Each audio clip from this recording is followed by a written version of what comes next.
Hello tout le monde. Vous allez bien? Vous avez soif? Vous avez faim? Très bien. Ouais, j'ai cru comprendre que vous êtes dans une période de jeûne et de prier pour le réveil. Donc je pense que vous avez sans doute soif et faim aussi en ce moment.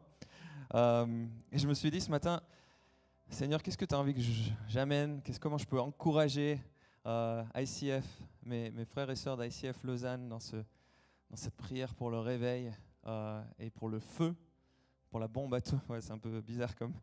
mais bref, Stéphane, je comprends, ça vient de toi probablement ça.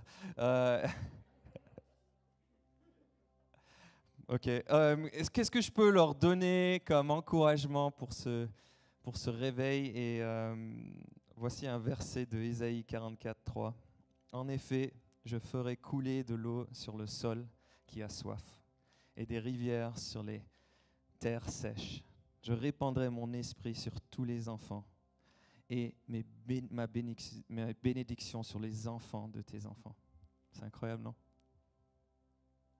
Je ferai couler de l'eau sur le sol qui a soif, des rivières sur les terres sèches. Et ce thème de réveil, il est toujours un petit peu à double tranchant parce que des fois, je sais pas, tu galères tellement dans ta propre vie que tu as du mal à t'accrocher à ce rêve pour le réveil. Je ne sais pas si tu connais aussi. Tu entends parler du feu, tu entends parler de l'onction du Saint-Esprit, la puissance du Saint-Esprit. Mais tu dis, moi, ça galère dans ma propre vie. Je n'ai même pas le temps, ou je n'ai même pas le courage, je n'ai même pas l'envie de réfléchir à ça. Et pendant le briefing tout à l'heure, on discutait de ça et ça m'a tellement encouragé. Mais je ne sais pas si vous réalisez que Dieu, c'est un Dieu d'abondance. C'est un Dieu qu'il a tellement envie de faire couler sur les terres qui ont soif. Il a tellement envie de faire couler ses fleuves dans les terres qui sont sèches, qu'il pense à toi. Il pense à toi dans tes galères, il pense à toi. Il a juste envie d'une chose, c'est te remplir ce matin, ou ce soir plutôt, désolé. Et j'ai envie de commencer et continuer dans cette louange. D'ailleurs, merci beaucoup pour la louange incroyable. Qu'on loue Seigneur dans la prière, si ça vous va. Allez. Merci Saint-Esprit parce que tu es là. Merci parce que tu penses à chacun d'entre nous. Merci parce que chacune des personnes qui sont ici ce soir, c'est parce que tu les as amenées pour une raison. Et merci parce qu'il y a une promesse dans ce verset, c'est que tu fais couler ton eau sur les terres qui ont soif. Et Seigneur, on vient vers toi et on dit, Seigneur, on a soif de toi. On a envie d'entendre ta parole. Je te prie de parler à mes frères et sœurs ici, de les raviver aussi avec ton Saint-Esprit. Que tu sois tellement présent. Dans ton nom, je prie. Amen. Ouais, j'ai envie de parler de ce thème de la puissance du Saint-Esprit aujourd'hui. J'ai envie de parler des dons du Saint-Esprit. Et quand je réfléchis à ça, une des premières choses qui me vient en tête, c'est la première église, l'église dans Actes. Non? Ils étaient tellement remplis du Saint-Esprit. Ces disciples qui, auparavant, n'arrivaient pas à arrêter ce chamailler qui est le plus important, qui n'arrivaient pas à se mettre d'accord, qui ont renié Jésus, qui se sont cachés. Ce feu, il tombe sur eux à Pentecôte, vous vous rappelez? Et d'un seul coup, ils sont inarrêtables. Ils sont changés. Pierre, tous ensemble, ils baptisent l'Église pour une éternité. Et on lit en Actes 1 à 8, on dit « Mais l'Esprit descendra sur vous », et c'est l'Église en Actes, « Vous recevrez sa puissance et vous serez mes témoins à Jérusalem, dans toute la Judée et à Samarie et jusqu'au bout du monde. » Amen. Et à Lausanne, bien sûr aussi. Acte 2, tout le monde était très impressionné, ils étaient émerveillés les gens, car les apôtres accomplissaient beaucoup de prodiges et de signes miraculeux. Donc les choses bougent. Le Saint-Esprit les a tellement remplis que ça ne peut pas s'arrêter de transpirer à travers les assemblées, en dehors de l'assemblée. Ils prennent soin les uns des autres. Et il y a des signes miraculeux. Et de plus en plus de personnes sont ajoutées à l'Église. N'est-ce pas incroyable? Ça vous fait rêver, ça? Ça vous fait rêver qu'on soit tellement rempli du Saint-Esprit que dans nos relations au travail, ça soit juste différent. Que soit tellement rempli du Saint-Esprit que dans nos couples, ça soit différent, dans nos familles. Et que les gens, ils voient ça, ils soient éblouis par à quel point Dieu, il est glorieux, qu'ils disent, ouais, j'ai envie de connaître ce Jésus. Amène-moi une fois à ICF Lausanne, amène-moi dans ton Connect. Et c'est dans ce contexte-là que j'aimerais bien lire avec vous cette première lettre aux Corinthiens, chapitre 12, où Paul, il commence à parler de ces manifestations du Saint-Esprit. Et le contexte, vous connaissez le contexte de cette lettre, peut-être c'est un contexte de division. Ça ne se passe pas obligatoirement très bien, ils ne sont pas d'accord sur tout, ils sont pris pas mal de liberté aussi moralement. Et dans le chapitre 12, Paul est en train de parler de cette question des manifestations des dons. Et on voit qu'il y a pas mal de focus qui a été placé sur les dons un peu externes, les dons flashy, comme on peut dire. Et leurs assemblées sont devenues un peu chaotiques. Elles sont devenues tournées sur elles-mêmes et plus sur Jésus. Et donc, Paul les reprend à ce moment-là et on lit en 1 Corinthiens 12, 1 à 3. Je viens à la question des manifestations de l'Esprit. J'aimerais, frères et sœurs, que vous soyez bien au clair là-dessus. Écoutez les gars, je viens à cette question de comment se manifeste la puissance du Saint-Esprit dans la vie de quelqu'un. Comment se manifeste la puissance du Saint-Esprit dans la vie de l'Église. Et on continue à lire. Souvenez-vous, comme lorsque vous étiez encore païens, vous vous laissiez entraîner aveuglement vers les idoles muettes. Vous vous souvenez ? Quand vous étiez attirés, et dans une autre traduction, on dit comme vous étiez guidés par, en anglais, dans une traduction j'ai lu, et je trouve que ça fait du sens, comme vous étiez guidés par les choses qui étaient attirantes, je ne sais pas, ça peut être la carrière. Souvenez-vous quand vous étiez attirés le matin, que vous réfléchissiez plutôt à qu'est-ce que les gens ils ont dit sur vous, sur LinkedIn. Est-ce que vous êtes apprécié dans votre boulot? Souvenez-vous quand ça, c'était les choses qui vous guidaient dans votre vie. Mais, verset 3b, personne ne peut affirmer Jésus est Seigneur s'il n'est pas conduit par le Saint-Esprit. En gros, Paul il est en train de leur dire, écoutez les gars, la plus grande manifestation du Saint-Esprit, la plus glorieuse, c'est une vie qui dit, moi je me détourne des choses qui m'attiraient avant et je proclame avec ma vie, avec mes paroles, avec tout ce que je suis, Jésus, tu es mon Seigneur et je veux te suivre. L'autre chose que Paul est en train de nous dire, est-ce que vous voulez savoir si c'est une manifestation de Jésus? Regardez vers qui elle pointe cette manifestation. Est-ce que vous voulez savoir, est-ce que c'est Jésus au centre? Ben, vous savez que c'est mon Saint-Esprit qui se manifeste dans ce moment-là. La manifestation principale, la plus glorieuse de l'Esprit, c'est une vie qui se détourne des choses qui étaient tellement attirantes et qui se tourne vers Jésus et qui dit « Jésus, tu es mon roi, j'ai envie de te suivre ».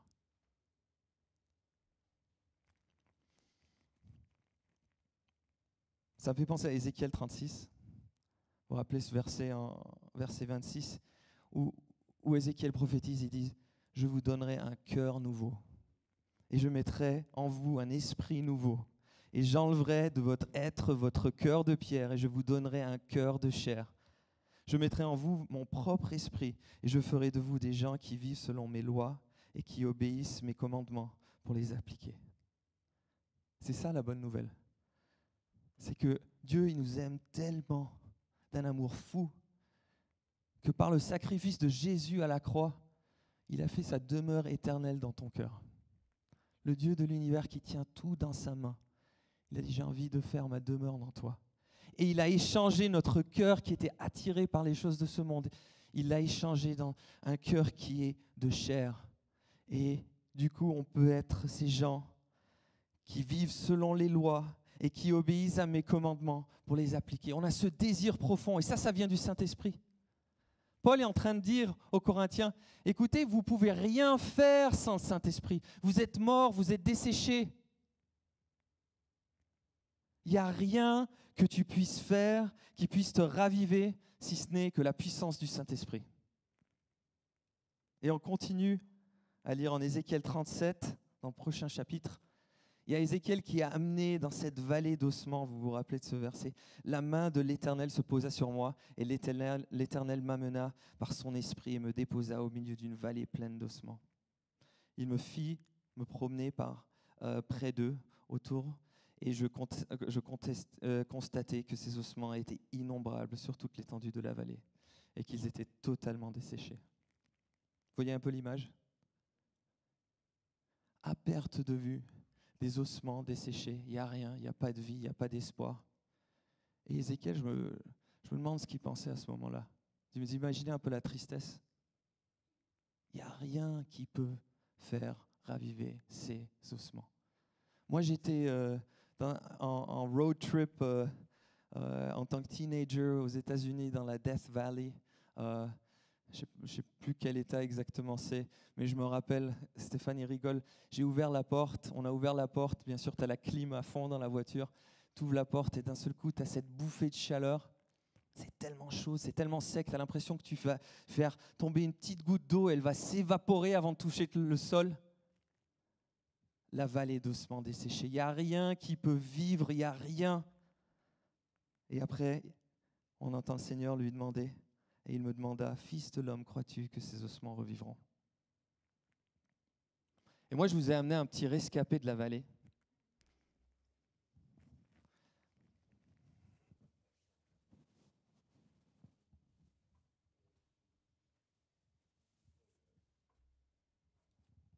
Je vous ai amené un petit rescapé, il s'appelle Victor. Tout le monde dit « Bonjour Victor ».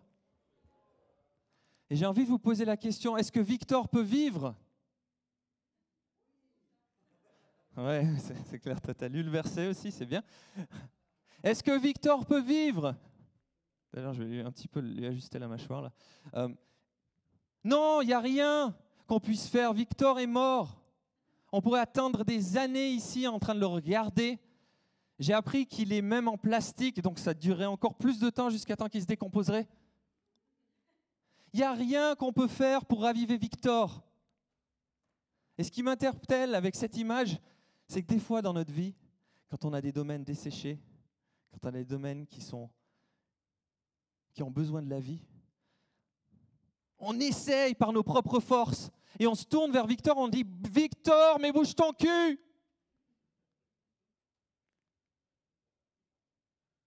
Mais essaye plus dur, Victor!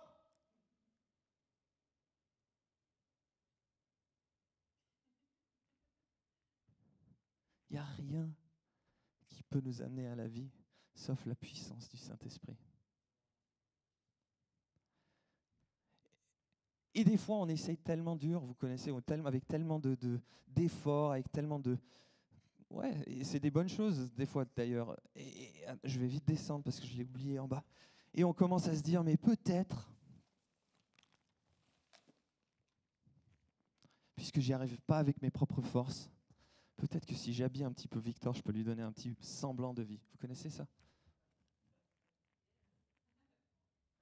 Alors tu te retrouves peut-être dans une célébration et tu dis « Ouais, je ne sens vraiment pas en ce moment, mais je vais lever mes bras plus fort. » Ou tu mets un espèce de masque devant les autres en prétendant que tout va bien et en fait, c'est cannabis.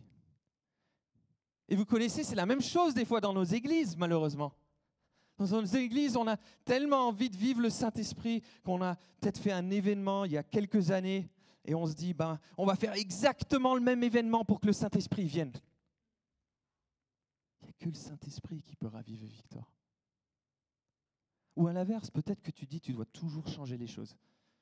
Vous voyez ce vieux cantique ? On ne va pas le rechanter parce que c'est quand même un vieux truc. Mais le Saint-Esprit, il peut tellement être dans ce vieux cantique. C'est que le Saint-Esprit qui peut raviver Victor. On va continuer à lire. J'adore ce passage ici.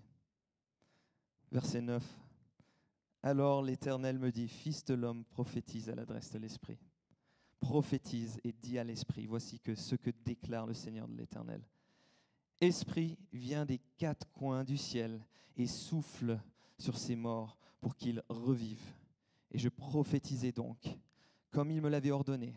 Alors l'Esprit entra en eux, et ils reprirent vie. Ils se levèrent, et sur leurs pieds, et ce fut une immense armée. Alléluia. Deux choses incroyables sur ce verset. La première chose, c'est que c'est le Saint-Esprit qui fait le miracle. C'est le Saint-Esprit qui ravive. Mais c'est Ézéchiel qui prophétise. C'est Ézéchiel qui collabore avec le Saint-Esprit. On a fait à Genève cette série, et vous l'avez peut-être fait aussi ici, You and Me. Le Saint-Esprit a envie de collaborer avec nous. Il a envie qu'on puisse déclarer les choses ensemble. Prophétiser la vie. L'autre chose qui m'interpelle beaucoup, voyez, regardez un petit peu comment Ézéchiel s'approche du Saint-Esprit dans ce verset. Il n'est pas là en train de dire « Saint-Esprit, tu vois ce coin de la vallée là, ben, ils n'étaient pas trop mauvais ces gens. Est-ce que tu pourrais les raviver un tout petit peu s'il te plaît ?» Non, mais même s'ils boitent un petit peu, est-ce que tu pourrais juste leur donner un petit truc? Non, regardez ce que Ézéchiel fait. Il se tient devant le Saint-Esprit et il prophétise à l'adresse du Saint-Esprit. Il se tient devant le Saint-Esprit. Le mot ici prophétiser, c'est prêche. Il prêche au Saint-Esprit. Il dit, voici ce que déclare l'Éternel. Voici ce que déclare la parole de Dieu. Maintenant, souffle des quatre coins du monde et ravive ses ossements. T'imagines la puissance dans nos vies? Peut-être que c'est un domaine dans ta vie où tu galères, un domaine de sécheresse, le même péché où tu retombes et tu retombes. Peut-être c'est une addiction. Peut-être c'est même ta relation avec Dieu qui semble desséchée. Et tu as essayé avec tes propres forces, tu t'es démené. Peut-être que tu as même commencé à t'habiller parce que tu te disais, mais j'y arrive plus, j'y crois plus. L'encouragement ici, c'est Ézéchiel, il se tient devant le Saint-Esprit et dit, Saint-Esprit, je suis devant toi et je me base sur ce que dit le Dieu de l'Éternel. Maintenant, tu souffles des quatre coins du monde et tu ravives ce domaine dans ma vie. Amen. Amen. Et ça continue, c'est incroyable ce qui se passe maintenant. J'avais juste envie de vous... On va enlever cette petite jaquette ici de Victor. Imaginez-vous un petit peu la scène. Si d'un seul coup, on voit les tendons qui se mettent en place, les vaisseaux sanguins qui montent, les muscles, les vaisseaux qui montent jusqu'au cœur, et d'un seul coup, le cœur de Victor qui fait pom-pom, pom-pom, pom-pom. Et il se lève et il se met à dire bonjour à ICF Lausanne. Incroyable, non? T'imagines le truc? On aurait besoin de 30 ans de relation d'aide après ça, non? Et Paul, il dit, mais il n'y a rien de plus miraculeux, la manifestation la plus glorieuse de l'Esprit, c'est une vie qui était morte, qui était attirée par le monde et qui se détourne de ça et qui déclare avec sa vie, avec tout ce qu'elle a, moi je suis le Seigneur, il est mon roi, mon Dieu. Amen. Et vous vous rappelez ce qui se passe après ça? Ces ossements, ils sont ravivés. Et qu'est-ce que Ézéchiel voit? Une armée. Vous voyez un petit peu l'image? Une armée. Et on n'est pas juste ravivé pour être assis là, pour vivre notre vie bien pépère, parce qu'on est ravivé et qu'on est tout en forme. Mais l'image que Ézéchiel nous donne, c'est cette armée à perte de vue. Et je pense que c'est dans ce contexte-là qu'il faut regarder les dons de l'Esprit. C'est qu'on est ravivé par le Saint-Esprit afin de faire partie de cette armée. On est dans un combat galactique pour une éternité, pour l'éternité des gens autour de nous. Et moi, je suis pas un grand fan de films de guerre, mais de temps à autre, j'en regarde un.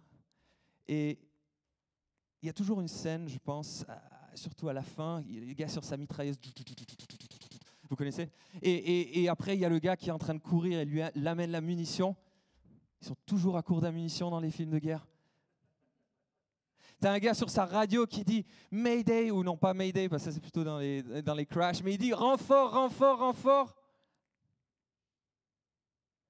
Chacune de ces personnes est essentielle au combat.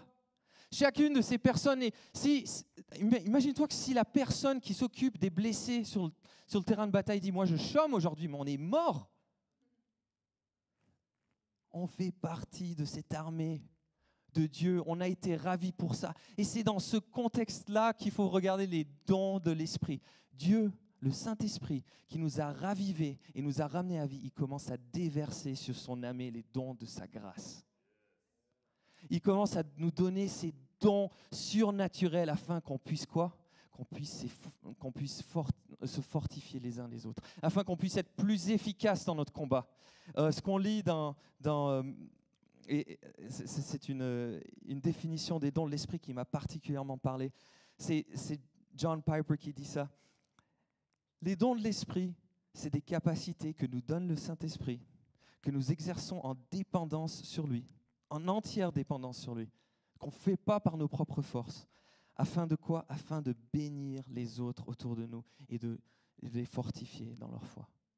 Afin d'être plus efficaces dans notre combat. Et je continue dans notre lecture de 1 Corinthiens, on reprend au verset 4. Il y a toutes sortes de dons de la grâce, mais c'est le même esprit. Il y a toutes sortes de services, mais c'est le même Seigneur. Il y a toutes sortes d'activités, mais c'est le même Dieu. Et c'est lui qui met tout cela en action chez tous. À chacun, l'esprit se manifeste d'une façon particulière. En vue de quoi ? En vue du bien commun. En vue de cette mission, de cette bataille, en vue de cette armée qu'on est. Donc on continue à lire dans 1 Corinthiens 12, versets 8 à 11. Et je ne vais pas passer à travers tous les types de dons qui sont listés ici, mais on lit parole de sagesse. Peut-être que l'Esprit te donne une capacité surnaturelle à avoir de la sagesse dans un certain domaine ou dans une certaine circonstance. On lit parole de connaissance ou prophétie. Peut-être que tu as le don pour encourager, pour fortifier, pour confronter. Peut-être que dans une situation spécifique, Dieu te donne une révélation à ce propos. Distinguer entre les esprits. Peut-être que tu as une révélation surnaturelle sur la source de motivation derrière les actions d'une personne. Peut-être que tu peux distinguer derrière la motivation d'une situation même.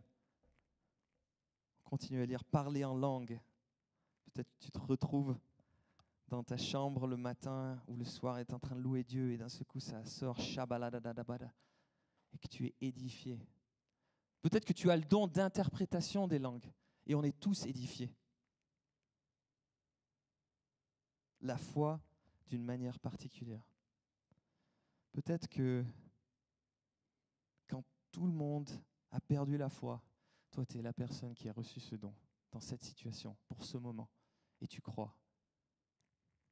La guérison, les actes miraculeux. Et ce n'est pas une liste exhaustive. Parce que si tu regardes dans d'autres passages, Romains 12, Éphésiens 4, 1 Pierre 4, il y a plusieurs passages, il y a d'autres dons qui sont listés.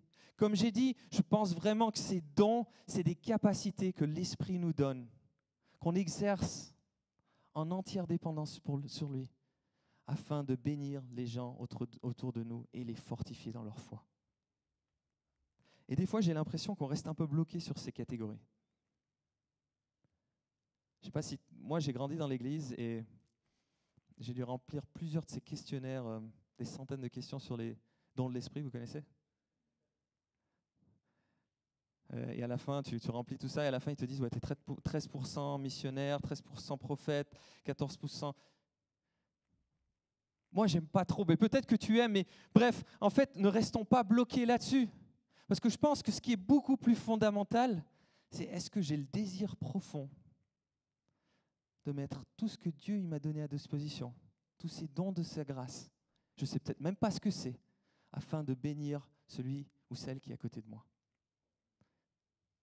Encore plus important, est-ce que je crois que le Saint-Esprit qui m'a ravivé, qui m'a ramené à la vie, est-ce que je crois qu'il peut déverser des dons surnaturels sur ma vie afin que je puisse bénir les autres autour de moi et qu'ils soient plus efficaces dans leur combat?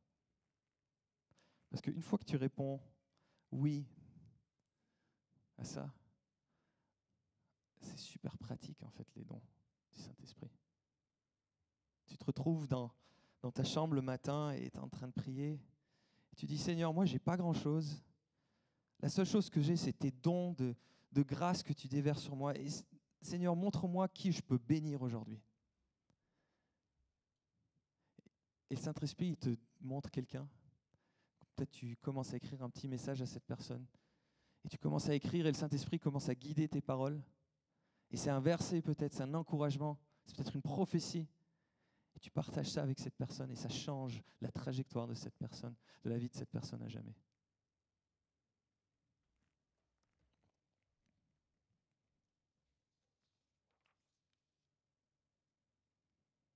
Peut-être c'est la guérison. Peut-être tu te retrouves quelque part dans les rues de Lausanne et tu vois quelqu'un qui boite et tu te dis mais j'ai juste envie d'aller prier pour cette personne. Tu as le courage et tu y vas. Et la personne, elle est bénie, elle est fortifiée. Peut-être qu'elle est même guérie à ce moment-là.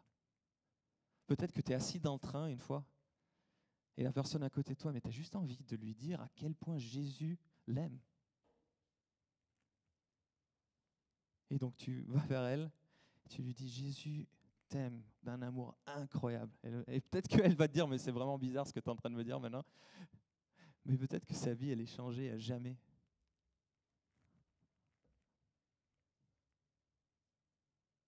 Moi, j'ai pas trop grandi dans une église je viens pas trop d'un background charismatique. Donc pour moi, tout ce qui était don du Saint-Esprit, c'était un petit peu ok. Faites attention là, les charismatiques, ils devraient plutôt se baser sur la parole.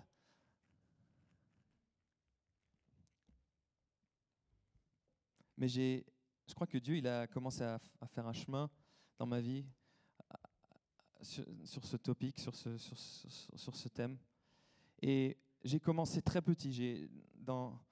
Après une célébration, Dieu me met quelqu'un sur le cœur et un couple de mon connect typiquement, et il a une parole pour eux. Et j'obéis, je vais les voir et je leur dis, ouais, écoutez, c'est ce que je pense que Dieu m'a donné à ce propos. Et ils ont été bénis incroyablement. Et je vois que ça marche, je vois que Dieu il utilise ça pour encourager, pour fortifier ces gens dans leur foi. Donc je continue, j'essaye quelque chose d'autre. Hier, j'ai ma fête d'anniversaire. Je me réveille le matin et je ne sais pas pourquoi j'ai rêvé que j'allais inviter mon collègue que je connais à peine au boulot à ma fête d'anniversaire. Ça fait quand même bizarre. C'était vendredi en fait, pour être précis. Et toute la journée, je me dis, bon, qu'est-ce qu'il va dire? Mais pourquoi je l'invite à ma fête d'anniversaire, ce gars que je connais à peine? Surtout avec le Covid, tu ne connais pas très bien tes collègues en ce moment. Mais je lui ai écrit ce message et j'ai dit, ouais, est-ce que tu veux venir? On va faire une petite balade en montagne. Et il m'a répondu, écoute, je peux pas. Désolé. Mais je suis énormément touché par le fait que tu m'aies invité. Et pourquoi je vous raconte ça? C'est parce que, en fait, des fois, on a tellement l'impression qu'on est responsable pour le résultat qu'on oublie qu'on est juste le messager dans tout ça.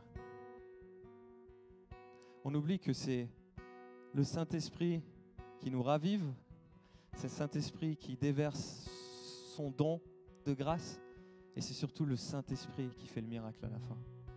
Et moi, je ne sais pas ce qui va en être de ce collègue ou comment cette relation va se poursuivre avec lui. La seule chose que je sais, c'est que dans ce moment-là, je voulais être obéissant à ce que le Saint-Esprit a mis sur mon cœur. Donc j'ai envie de vous laisser avec un temps de face-to-face maintenant. Et avec 3 idées de prière. La première, c'est si tu as un domaine dans ta vie qui est un petit peu comme Victor actuellement, où tu te sens desséché, où tu as essayé par tes propres forces, j'ai envie de t'encourager, approche-toi du Saint-Esprit d'une manière audacieuse, parce que tu es revêtu par ce que Jésus a fait à la croix. Et tu prêches au Saint-Esprit et tu lui dis, maintenant Saint-Esprit, tu ravives ce domaine de ma vie. Souffle des 4 coins du monde. Rentre dans ce domaine de ma vie et ressuscite-le. Deuxième idée de prière. Seigneur, ravive en moi un désir profond de mettre à disposition les dons que tu m'as donnés pour fortifier la foi des gens autour de moi. Seigneur, ravive en moi ce désir profond d'être là pour les gens dans cette église et de mettre à disposition ces dons très pratiques que Dieu m'a donnés pour qu'ils soient encouragés. Et troisième encouragement à la prière, Seigneur, aide-moi à être disponible, aide-moi à être obéissant quand tu me parles. Aide-moi à faire des petits pas. Et je pense que quand on commence à faire des petits pas pratiques dans ce domaine des dons de l'Esprit, le Saint-Esprit commence à nous révéler de plus en plus en fait quel est le don particulier qu'il a peut-être mis sur ta vie. Et on y revient peut-être à ces questionnaires des dons. Mais quand tu commences à être obéissant, tu vois que ça marche, que Dieu il est là avec toi, qu'il l'encourage. Tu en as peut-être parlé, il y a des gens qui t'ont dit « Moi j'ai été super encouragé quand tu as partagé ça avec moi ». Et tu as peut-être toujours des images pendant la prière. Et au fur et à mesure, tu vois que en fait Jésus, il t'a créé pour un rôle particulier dans son armée que seulement toi tu peux prendre. Je vais fermer en prière et je vous laisse ce temps de réflexion. Merci parce que tu nous aimes à tel point, Seigneur, que tu as déversé ton Saint-Esprit sur nos vies. Merci parce que tu nous aimes à tel point, Seigneur, que tu ravives chaque domaine dans nos vies. Merci parce que tu nous aimes à tel point, Seigneur, que tu as déversé tes dons de grâce, tes dons de l'Esprit sur ton corps, sur cette Église, Seigneur. Et dans ton nom, je proclame maintenant qu'on puisse être attentif, qu'on puisse être obéissant. Et surtout que toi, tu puisses être glorifié à travers ces dons, Seigneur. Dans ton nom, je prie. Amen.